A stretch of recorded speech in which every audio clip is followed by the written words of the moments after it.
Hey, hey, graça e paz da parte do Senhor Jesus, amém. Oh, faz um tempinho que a gente não faz um momento aqui da palavra do Senhor, amém. Mas sentindo o coração, eu tenho feito umas buscas com o Senhor e através da sua palavra a gente tem tido algumas revelações do Pai e algumas colocações de condutas de vida, né? E eu quero passar algumas coisas para vocês, ó, glória. Vamos, Gênesis capítulo 9, do verso 20 ao 29, amém? E começou Noé a ser lavrador da terra e plantou uma vinha. E bebeu do vinho, e embebedou-se, e descobriu-se no meio da sua tenda. E viu Cã, o pai de Canaã, a nudez de seu pai, e fê-lo saber a ambos os seus irmãos fora. Então tomaram Sem e Jafé uma capa, puseram-se sobre ambos os seus ombros, e indo virados para trás, cobriram a nudez de seu pai. E seus rostos eram virados de maneira que não viram a nudez de seu pai. E despertou Noé do seu vinho e soube o que seu filho menor lhe fizera. E disse: Maldito seja Canaã, servo dos servos seja aos seus irmãos. E disse: Bendito seja o Senhor Deus de Sem, e seja ali Canaã por servo. Alargue Deus a Jafé e habite nas tendas de Sem, e seja ali Canaã por servo. E viveu Noé depois do dilúvio 350 anos. E foram todos os dias de Noé 950 anos e morreu.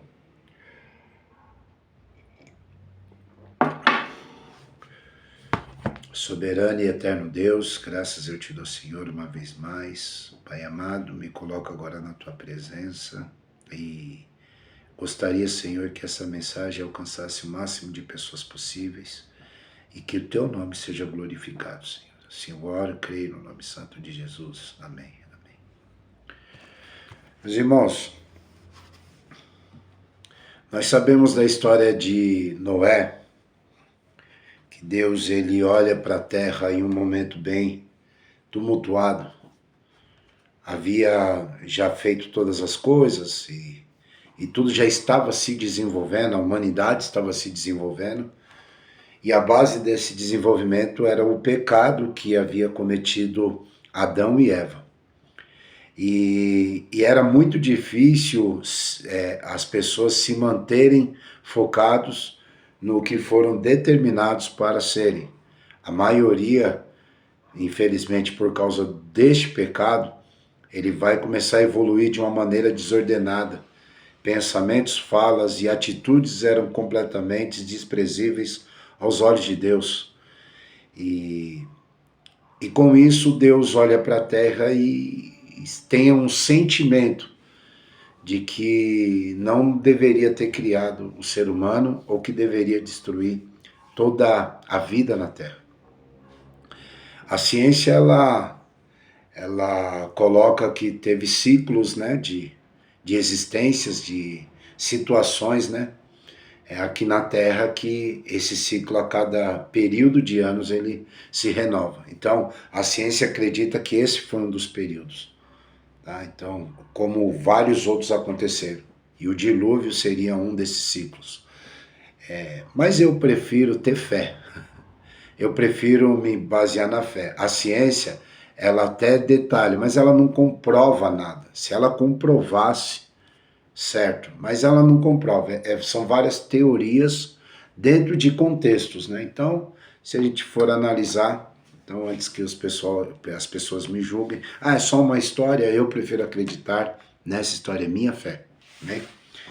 E dentro dessa fé que eu tenho, eu acredito que Deus olhou para a terra novamente pela sua misericórdia, se lembrando da promessa que ele tinha feito, que da mulher nasceria um que esmagaria a cabeça da serpente, e começa o seu projeto, o seu plano, tá? O seu plano, há um plano divino sobre toda a terra, e dentro desse plano está inclusa a humanidade.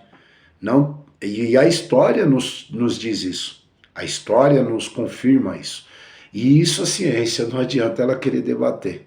Amém? Então, que Deus abençoe você que acredita em tudo que a ciência fala. Eu não acredito em tudo que ela fala, como ela não acredita em tudo que a Bíblia ou a história fala. Então, e aí com isso Deus olha novamente para a terra, que eu acredito com mar de misericórdia, porque ele vai utilizar a palavra graça, e viu graça em Noé, que eu acredito que as pessoas falam, quando Jesus veio, a graça inicia ali. Eu acho que teve alguns períodos que Deus ele quebra todo o roteiro e ele demonstra misericórdia, e com a graça ele acaba salvando vidas, acaba estruturando pessoas. Assim ele fez com Sansão, assim ele fez com Davi quando pecou. Amém? E assim ele deu uma oportunidade para Saul, mas Saul continuou errando. Então, eu vejo algumas partes da história, Deus ele utilizando o processo da graça para que as pessoas viessem a ter um encontro verdadeiramente com ele. E Noé era um homem que andava no preceito de Deus, e esse preceito não era escrito, esse preceito era na alma, no espírito. Então, quando Noé ele se destaca da humanidade, é nesse sentido. E quando ele se destacou, Deus tem um encontro com ele e utiliza ele para uma grande missão.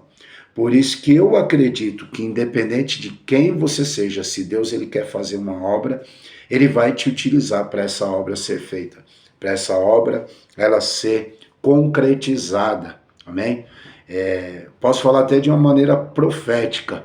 Se Deus tem uma obra na sua vida, ele vai condicionar para que essa missão que ele te deu, ele venha a ser concluído. Seja em você, na sua família, nos seus vizinhos, nos seus amigos, na região que você mora e até além. Amém?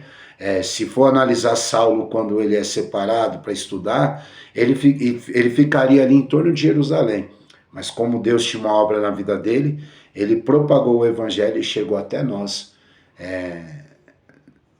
praticamente 2000 anos depois. Então Noé, ele vai ser utilizado por Deus, e na utilização ele vai ser um arquiteto, ele vai ser um construtor, ele vai ser também como uma espécie de pastor, porque ele vai cuidar e a sua família vai junto com ele dentro da arca, junto com os animais que Deus separou. Essa é a parte maravilhosa, essa parte linda, é a parte misteriosa, é a parte, que até hoje tentam procurar algum vestígio da arca. Maravilhoso. Só que passa esse período de toda a ação de Deus.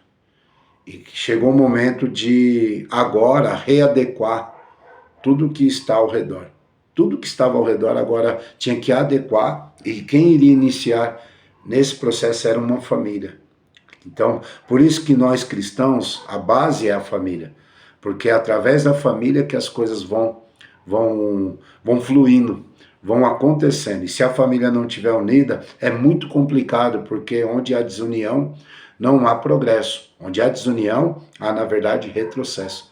Então, Noé, ele vai agora, junto com a esposa, junto com os filhos e com as noras, repovoar a terra. Ele vai agora ser os seres que continuarão o projeto de Deus.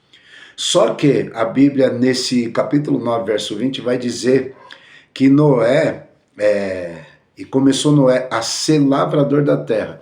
Quando usa a palavra começou, talvez ali no ambiente que ele estava inserido naquele momento.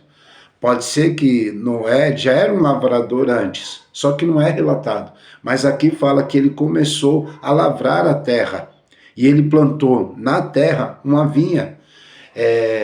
E especialista vai falar, se tudo acabou em água, se tudo... Onde talvez ele achou sementes? Acreditamos que Noé, dentro de tudo aquilo que foi separado por Deus, sementes também foram separadas por Noé. E dentro dessas sementes estava o da vinha, que nada mais é que o da uva, que sai de lá o vinho, amém? E aí vai dizer que no verso 21, e bebeu do vinho, e embebedou-se, descobriu-se no meio da sua tenda. E aqui vem uma verdade que poucos querem falar. Eu fui do mundão, eu estou convertido há 15 anos.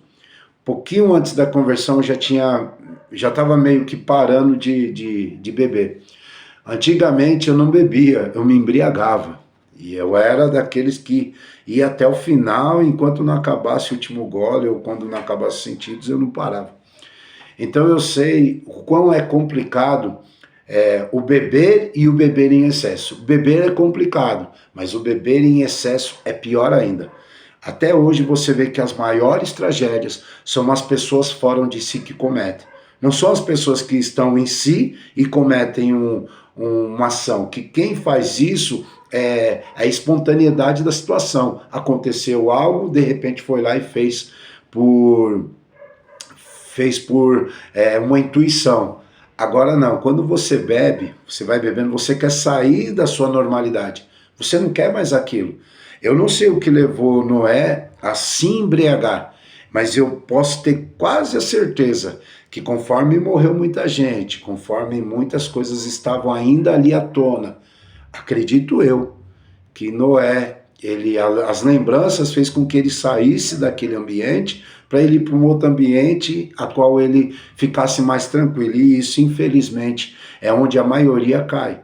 Quando tem algum sentimento colocado, eu vi no domingo na mensagem do nosso irmão lá na igreja, que ele falou assim que o propósito está acima do sentimento, ou está além do sentimento, e é verdade. Aqui ele colocou o sentimento à frente do propósito. Quando ele colocou o sentimento, ele infelizmente veio a cair. E aí a Bíblia vai relatar que Cã, seu filho mais novo, ele vai olhar a nudez de seu pai, e de vez ele ajudar seu pai, ele vai chamar os irmãos, e aí os irmãos vão vir e vão de uma maneira mais respeitosa, vão lá acudir o seu pai. O que talvez era para Cã ter feito, mas nós entendemos que Cã vai tomar uma atitude pelo que a Bíblia vai falar que ele era o mais novo. E todas as vezes que a gente vê esse filho mais novo, geralmente aquele que toma as atitudes mais espontâneas. Ele fez por espontaneidade. Talvez nunca viu o pai ou alguém da família dessa forma, e foi a forma que ele utilizou para poder ele agir. Só que os irmãos mais velhos, talvez mais sensíveis a isso, eles foram com mais respeito. Só que me causa espanto é que quando Noé ele desperta, verso 24, ele fica sabendo o que o filho fez, porque era uma família. É igual você viver numa comunidade, num ambiente, todo mundo sabe de tudo, né? Infelizmente ou felizmente. E lá era só eles, aí como a conversa sai. O pai ouviu o que o filho fez e ele tomou uma atitude de amaldiçoar Canaã. E aí entra aquilo que eu gostaria de trazer para vocês. Cuidado com as palavras. Cuidado com aquilo que você faz mesmo na circunstância de um erro. Porque isso pode ocasionar um futuro, e esse futuro, ele pode ser não tão agradável. Eu conheço pessoas que o filho era assim um pouco levado, e a palavra que era solta, que era expressada, era que esse menino não vai prestar, esse menino não presta, esse menino aí vai dar muito trabalho, não adianta mais bater, agora tem que espancar, esse menino tem que ir preso. E aí, com o decorrer da vida, as coisas não fluem conforme pensava, e aquela criança, aquele jovem, aquela menina acaba indo para esse caminho porque ela só ouviu isso na vida dela. Não estou dizendo aqui para você só tal, mas você pode vir, mesmo no erro, educar, mesmo no erro, direcionar para que venha fazer o que é certo. É lógico que você olhando aqui fala, nossa, Noé, um homem que andava com Deus, um homem que vai amaldiçoar o próprio filho. Isso é cultural, isso é cultural, está dentro do ser humano. Às vezes a forma de você dominar algo, às vezes é agredindo, às vezes é limitando aquela pessoa para que ela fique ao seu controle. Antigamente, os pais, quando uma criança ela chegava no meio de uma conversa entre adultos, só de chegar perto ela já apanhava. Muitos eram no olhar, ixi, já sei que eu vou apanhar lá na frente, porque eu fui onde os adultos estavam. Hoje ficou uma coisa comum. Tenho algumas crianças da minha parte da família, né, da parte da minha esposa, a gente está conversando, as crianças estão aqui e estão opinando na situação, que eu paro para ver aquilo, para mim ainda causa um espanto, tá? E eu começo a dar risada, eu falo, rapaz, se fosse há um tempo atrás, há uns 30 anos atrás, uns 40 anos atrás, né, que eu tenho 43, vou fazer 44, então, há uns 35 anos atrás, era surra, não era só bater não, mas isso é cultural. Então, isso estava inserido também na visão de Noé. E aí Noé, ele vai viver e conviver com isso, Canaã vai viver e conviver com isso, Sem e Jafé também vão conviver com isso. E isso, hoje, conhecendo toda a história, nós sabemos o que essa imagem, esse formato levou à humanidade. Cuidado com o que você planta. Pode ser que quando você colher, já não tenha mais jeito. Eu ouvi um dia, eu não vou lembrar o nome do pastor, ele falou assim, você pode escolher até o que você vai plantar, até a hora de você plantar, mas pode ter certeza que você vai ter que colher aquilo que plantou. Então cuidado com o que você planta na sua casa, na sua família, seus filhos, seus amigos. Cuidado com o que você anda colocando para a sua vida, para o seu futuro. Não queira sair da realidade, a realidade está aqui. O Brasil está vivendo uma realidade, São Paulo está vivendo uma realidade, o mundo está vivendo uma realidade. Só que isso não pode desconectar eu e você de Deus. Não pode, de maneira nenhuma. Mantenha-se a conexão em Deus. Tome atitudes coerentes. Não use a palavra de maldição. Prefiro usar uma palavra de ensinamento e de correção. E isso vai te trazer benefícios lá na frente. Amém? Então eu quero que você fique com essa palavra em nome de Jesus. Eu quero orar por você. Soberano e eterno Deus, graças eu te dou, Senhor, uma vez mais. Pai, obrigado, Senhor, por esta mensagem, que essa mensagem alcance vidas, pessoas, situações, e que o teu nome, Senhor, seja glorificado, Pai. Assim, Senhor, eu oro, assim eu creio no nome santo de Jesus. Amém e amém. Quem vos fala aqui, Fábio Silva, voluntário de Cristo, amém? E para quem não sabe, eu sou presbítero na Assembleia de Deus. Ah, você tem um boné, tudo. Irmãos, eu já entendi o meu chamado com Deus, amém? E eu gostaria que você também entendesse o seu chamado com Deus. Que Deus te abençoe, em nome de Jesus. Paz.